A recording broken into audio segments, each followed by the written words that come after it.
আসসালামু আলাইকুম, কেমন আছেন সবাই? আশা করি সবাই ভালো আছেন। আজকে ফটোশপে দারুণ একটি টেকনিক শেখাবো। সেটা হলো এই যে জয়েন্ট ছবিটা দেখতে পাচ্ছেন, এটা কিন্তু একটা মোবাইলে ছবি তোলা। এই ছবিটা যদি আপনি দেখেন, এটা কিন্তু ঘাটটা কিন্তু অনেক বাঁকা রয়েছে। সাধারণত এই ছবিগুলো আমাদের ঠিক করতে অনেকটাই ঝামেলা পাওয়া যায়। এটা কিভাবে সহজ টেকনিকে আপনি করতে পারবেন এবং ছবিকে প্রফেশনাল মানে এডিট করতে পারবেন, সেটি আমি এখানে দেখিয়ে দিব। প্রথমে এই ছবিটাকে এই ঘাড়গুলো সোজা করে নিতে হবে। সোজা করার জন্য আমি কন্ট্রোল যে বাটন প্রেস করে একটি লেয়ার আমি এখানে করে নিলাম। করে নিয়ে এখন রেক্টিকুলার মার্কিং টুলে চলে যাব। এখানে ক্লিকটা রাউন্ড টুল দেখতে পাবেন, এখানে রাউন্ড টুলে ক্লিক করে দিলাম। ক্লিক করে দিয়ে এখানে প্রথমে একটু মার্ক করে নিব। আমি মার্ক করে নিয়ে মুভ টুল চলে যাব। মুভ টুলে গিয়ে কন্ট্রোল যে বাটন প্রেস করে একটি লেয়ার এখানে করে নিলাম। এখন দেখুন একটা লেয়ার কিন্তু এখানে হয়ে গেছে। এখন এটাকে ধরে একটু রোটেট করে দেবো। আমি একটু সোজা করে নিব। সোজা করে নিলাম এখান থেকে। এখন দেখুন ছবিটা কিন্তু একটু সোজা হয়েছে, মনে হচ্ছে একটু সোজা হয়ে গেছে। এখন ইরেজার টুলে চলে যাব। ইরেজার টুল এখানে উপরে লেয়ারে সিলেক্ট করা অবস্থায়, যে লেয়ারটা আমি এখানে কপি করলাম, এই যে লেয়ারটা সিলেক্ট করা অবস্থায় এখান থেকে ইরেজার টুলের মাধ্যমে এটাকে একটু ইরেজ করে দিব। আমি ইরেজ করে এই যে সাইডটা রয়েছে, এই সাইডটা এখান থেকে হালকা মিলিয়ে দিব। এই যে রাউন্ডটা রয়েছে এটা একটু মিলিয়ে দিবেন। এটা মিলিয়ে দিলাম। এখন দেখুন ঘাটটা কিন্তু এখানে সোজা হয়ে গেছে। এখন ছবিটাকে আপনি ক্রপ করতে পারেন। কারণ আমি সিঙ্গেল করব। সিঙ্গেল করার জন্য পাসপোর্ট সাইজ ছবির মাপে বা যে কোনো একটি আনসাইজ মাপে আপনি ক্রপ করে নিতে পারেন। ধরুন আমি একটি আনসাইজ মাপে ছবিটা একটু ক্রপ করে নিলাম এখান থেকে। এখন দেখুন ছবিটা কিন্তু সোজা হয়ে গেছে, দেখতে পাচ্ছেন। ছবিটা সেভ করে নিচ্ছি। Control shift S button press করে দিয়ে সেভ করে এখানে একটি নাম দিয়ে দেবো, অন দিয়ে দিলাম দেখানোর জন্য। আমি সাধারণত সবসময় যে এআই সাইটের মাধ্যমে ছবি ইনহান্স করে থাকি সেটাকে, সেই সাইট থেকে আমি এটাকে একটু ইনহান্স করে নেব। ইনহান্স করার জন্য এখানে আপলোডে ক্লিক করে দিব। এখানে একটু প্রসেসিং হবে, একটু সময় নেবে। এখান থেকে দুটা ছবি কিন্তু আমার এখানে কাজ হয়েছে। এখানে ডাউনলোডে ক্লিক করে ডাউনলোড ওয়ালে ক্লিক করে দিব। ক্লিক করে দিলাম, দুটি ডাউনলোড হয়ে গেছে। এখানে চলে যাব।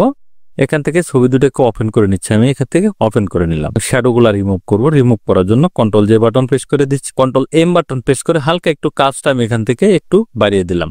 এখানে ব্লান্ডের মোড চেঞ্জ করে এটাকে স্ক্রিন করে দিব। দেখুন স্ক্রিন করে দিলাম। একটু এখান থেকে হালকা একটু কমিয়ে দিলাম। এই যে শ্যাডো ভাবটা রয়েছে, এক সাইডে উজ্জ্বল এক সাইডে শ্যাডো, এই শ্যাডোর এখানে একটি এই যে ম্যাজিক টুলের মাধ্যমে কুইক টুল দিয়ে একটু ক্লিক করে দিবেন। এখানে দেখুন আমি ক্লিক করে দিলাম।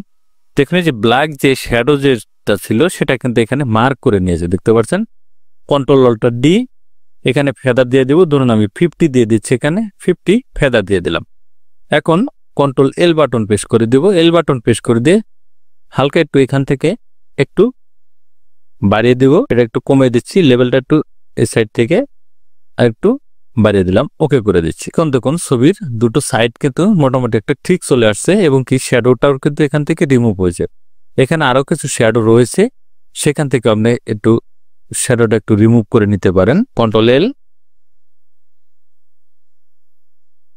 হালকা একটু করে দিলাম, ওকে করে দিচ্ছি। এখন দেখুন এটা কিন্তু শ্যাডোটা রিমুভ হয়ে গেছে। এখন কুইক টুলের মাধ্যমে ছবিটাকে একটু সিলেক্ট করে নেব। আমি একটু মার্ক করে নিচ্ছি, এখানে 10 দিয়ে দিচ্ছি, ওকে করে দিলাম। এখন ব্রাশ টুলে চলে যাব। ব্রাশ টুলে গিয়ে এই যে হালকা শ্যাডো যে ভাবটা চলে আসছে এটা রিমুভ করে দিব।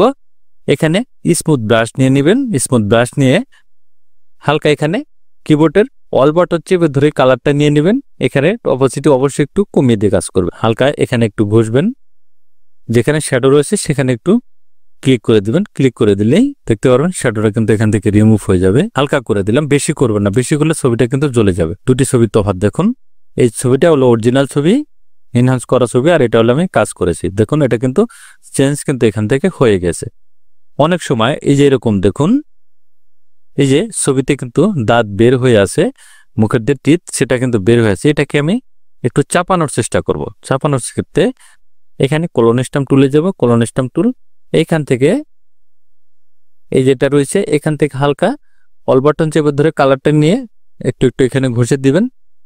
দেখবেন এটা কিন্তু রিমুভ হয়ে যাবে। হালকা মিলিয়ে দিলে একটু দেখতে একটু ভালো লাগবে। যে লাইনটা ঠিক রাখবেন আপনি। আমি কিন্তু কালো একটা এখানে মার্ক দিয়ে দিচ্ছি, দেখতে পাচ্ছেন। মার্ক দিয়ে এটাকে একটু রিমুভ করে দেব, কারণ একটু যাতে বোঝা যায় যে ঠোঁটটা এখান থেকে বুঝে গিয়েছে। আমি কিন্তু ম্যানুয়ালি কাজগুলা করছি।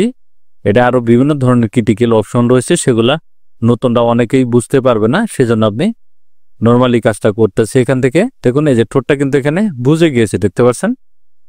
ঠোঁটটা কিন্তু এখানে কমপ্লিট হয়ে গিয়েছে। এখন কিন্তু দাঁতটা কিন্তু এখানে দেখা যাচ্ছে না। ড্রোন টুলে চলে যাবেন। এখানে ড্রোন টুলে গিয়ে এখানে চোখের মনিটা একটু কালো করে দিবেন হালকা, যে ইফেক্টটা চলে আসছে সেটা এখান থেকে রিমুভ হবে। এবং বুড়োটা কালো করতে চাইলে একটু কমিয়ে দিবেন, এখান থেকে কমিয়ে দিয়ে হালকা একটু ক্লিক করে দেন, তাহলে দেখুন বুড়োটা কিন্তু এখান থেকে কালো হয়ে যাবে। এই যে চুলটা, এটাকে একটু কালো করবেন হালকা। ব্রাশ টুলে চলে যাব, ব্রাশ টুল, এখানে ব্ল্যাক কালারটা চুজ করে নিচ্ছি। চুজ করে নিয়ে হালকা এখানে ঘষে একটু কালো করে দেব, ব্রাশ টুলের মাধ্যমে কালো করে দিলাম আমি, দেখতে একটু ভালো লাগবে। এখন ব্যাকগ্রাউন্ডটা রিমুভ করো। রিমুভ করার জন্য আমি চলে যাব পেন টুল, এখানে পেন টুল দেখতে পাচ্ছেন, পেন টুল কিবোর্ডের পি বাটন প্রেস করে দিবেন, পেন টুল। এখান থেকে এটাকে একটু মার্ক করে নেবেন এই সাইড থেকে। এখানে কাপড়ের যে ভাঁজটা রয়েছে সেই ভাঁজ অনুযায়ী আপনি মার্কটা করবেন, তাহলে ছবির যে ন্যাচারালিটি সেটা কিন্তু ঠিক থাকবে। এখান থেকে একটু মার্ক করে দিলাম, এখান থেকে মার্ক করে দিচ্ছি। ব্যাক সিলেকশন ওকে করে দিয়ে ডিলিট বাটন দুবার প্রেস করে দেব। এখানে কালারটা কোন কালারটা দিতে চাচ্ছেন সেই কালারটা এখানে চুজ করে দেন। চুজ করে দিয়ে ডিলিট বাটন প্রেস করে দিলে দেখবেন কালারটা কিন্তু এখানে চেঞ্জ হয়ে যাবে। এটা আমি সেভ করে নিছি, control shift S button press করে দিয়ে।